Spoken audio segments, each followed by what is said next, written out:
जय हिंद दोस्तों। आज हम लोग बिहार बोर्ड और यूपी बोर्ड क्लास 10th के लिए सामाजिक विज्ञान में लघु उत्तरीय प्रश्न लेकर आए हैं, जो कहीं ना कहीं बोर्ड में तबाही मचाने वाली प्रश्न होगी। यह प्रश्न बिहार बोर्ड लगातार कई बार पूछ चुके हैं। आप जाकर एक बार क्वेश्चन बैंक से मिला सकते हैं। आपका पहला क्वेश्चन होगा, असहयोग आंदोलन प्रथम जन आंदोलन था कैसे। इस क्वेश्चन को जानने से पहले हम एक बात जानेंगे कि एग्ज़ाम काफ़ी नज़दीक आ चुका है। अब जो भी आप पढ़े हैं उस पर ही फोकस रखिए, ठीक है। और जो इम्पोर्टेंट प्रश्न है उस पर ज़्यादातर फोकस रखिए, जो ज़्यादातर बिहार बोर्ड पूछे गए हैं। मतलब प्रीवियस पेपर पर ध्यान दीजिए, वो कहीं ना कहीं बिहार बोर्ड ऐसा ही प्रश्न पूछे जा रहे हैं, क्योंकि हाल ही में क्लास 12 का एग्ज़ाम हुआ था, उसमें ज़्यादातर प्रीवियस पेपर को उठाया गया था और प्रश्न पूछा गया था, और कुछ प्रश्न किताब के अंदर से पूछा गया था, जिसकी चर्चा हम वीडियो पर कर ही देते हैं। या आपके गुरुजी पढ़ाए होंगे तो उसकी चर्चा खुद किए होंगे, जो वस्तुनिष्ठ प्रश्न के लिए जहर साबित होता है, ठीक है। आज हम जानेंगे असहयोग आंदोलन प्रथम जन आंदोलन था कैसे। यानी जो असहयोग आंदोलन था वो प्रथम जन आंदोलन कैसे बना, पूरा जनता को लेकर मतलब कैसे प्रेरित किया था आंदोलन ने, उसकी चर्चा आज की क्लास में की जाएगी। ध्यान से सुनेंगे।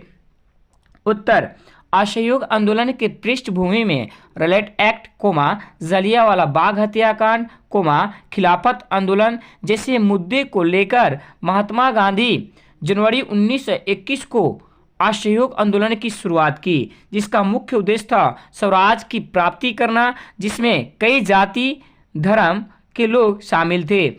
यह भारतीय इतिहास का पहला जन आंदोलन था। अब देखिए, आपके दिमाग में एक क्वेश्चन आता होगा कि सर असहयोग आंदोलन तो 1920 में हुआ था, आप 21 बता रहे हैं। देखिए, रियल में 1920 में ही हुआ था, लेकिन कुछ जो मुद्दा थे उस मुद्दा को लेकर महात्मा गांधी 21 में ही पेश किए थे, याद रखेंगे।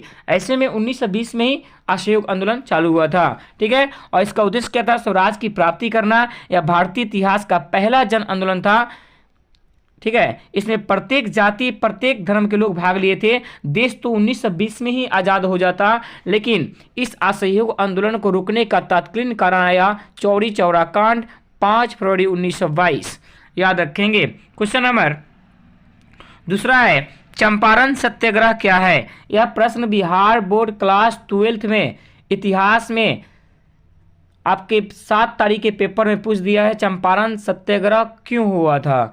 लेकिन कहीं ना कहीं हमको लग रहा है कि क्लास 10th में भी आना तय है, ठीक है। तो इसलिए आप इस पर विशेष फोकस रखेंगे। चंपारण सत्याग्रह क्या है, आएंगे। बिहार के चंपारण जिले में किसानों के ऊपर एक 3 प्रथा लाद दी गई, जिसमें किसानों को खेत के 3/20 हिस्से में नील की खेती करनी होती थी, जिसके कारण किसानों की स्थिति अत्यंत दयनीय हो गई,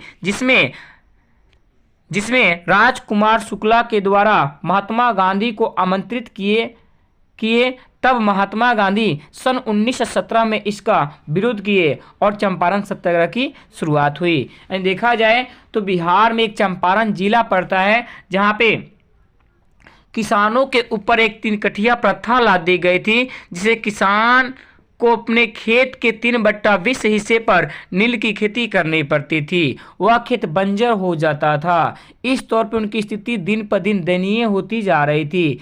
इसके निवारण हेतु राजकुमार शुक्ला ने महात्मा गांधी को बुलाया। 1917 में महात्मा गांधी आए और किसानों की समस्याओं को समझे, सुने और उसका हल किए।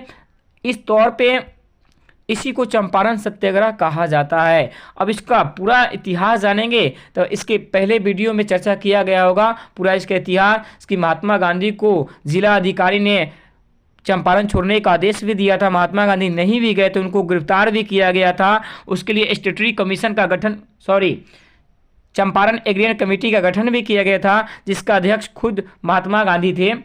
तो बहुत से नियमें हुई थी। इसकी चर्चा अगले पॉइंट में कर दी गई है, वीडियो में आप जाकर देख लेंगे। भारत में राष्ट्रवाद चैप्टर 4 का क्वेश्चन है इतिहास का।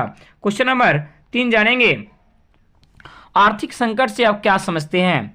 तो कहेंगे, वैसी स्थिति जिसमें कृषि क्षेत्र, सेवा क्षेत्र तथा औद्योगिक क्षेत्र तीनों क्षेत्रों का विकास बंद हो जाए, जिसमें लाखों लोग बेरोजगार हो जाए तथा बैंक और कंपनियां दिवालिया हो जाए, जिसमें वस्तु या मुद्रा का कोई कीमत न रहे, इस संकट को आर्थिक संकट कहा जाता है। बिहार बोर्ड क्लास 10 के लिए कतई जहर प्रश्न साबित होगा, याद रखेंगे। आर्थिक संकट से आप क्या समझते हैं, फिर से जानेंगे।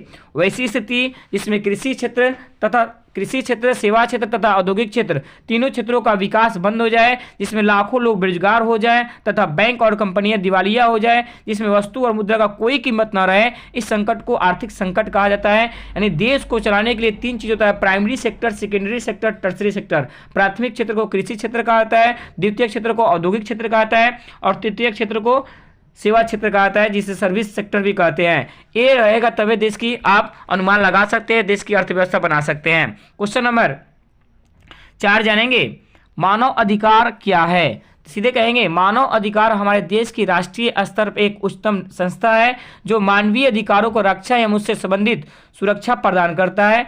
इसे राष्ट्रीय मानव अधिकार कहते हैं, याद रखेंगे। मानव को रक्षा के लिए वो बनाया गया है मानव अधिकार। क्वेश्चन नंबर 5 है, सागर सम्राट क्या है।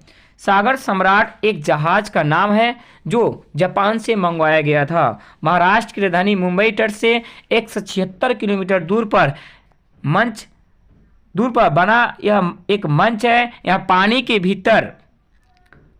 के भीतर तेल के कुएं खोदने का काम करता है, ठीक है, याद रखेंगे। सागर सम्राट क्या था, एक जहाज का नाम था जो जापान से मंगवाया गया था। इसमें सबसे बड़ी खासियत थी कि पानी के अंदर घुसकर तेल के कुएं खोदने का कार्य करता था सागर सम्राट, याद रखेंगे। क्वेश्चन नंबर 6 जानेंगे, आज के लिए लास्ट प्रश्न होंगे।